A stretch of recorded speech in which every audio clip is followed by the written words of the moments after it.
We start with Jonathan Reynolds, Yeah. Pat, and this is about he's being accused of fabricating his CV.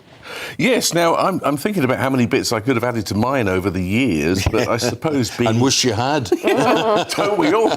Being just a humble DJ, I don't think, I would have got away with too much. But at the end of the day, what was he actually doing? Was he practising as a solicitor? He was training to be a solicitor, Training. yeah. Okay. And therefore he would have been practising. He would have done solicitorial work. Soliciting. Of a kind. Yeah. Yes, there we are.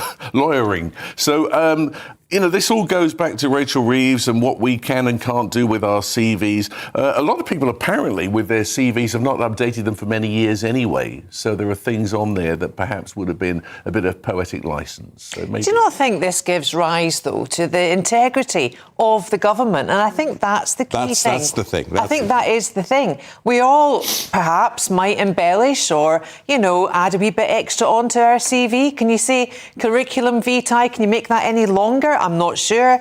But when you look through CVs as an employer, all you want to see is one page anyway. Why on earth would you want to make things up? But why would he need to make it up? That's my point as well. And Rachel Reeves, I sort of look and I think, you're important people doing important jobs, live on it. No one's thinking back to saying, oh yeah, you were a solicitor once. I just think, why bother? Why bother even mentioning it? Well, I think with his perspective, with his job, I think Jonathan Reynolds, as Business Secretary, really has to be a beacon of fortitude, of resilience and of integrity. And I think by stories like this being leaked, I think that kind of ebbs it away, kind of knocks it off a bit.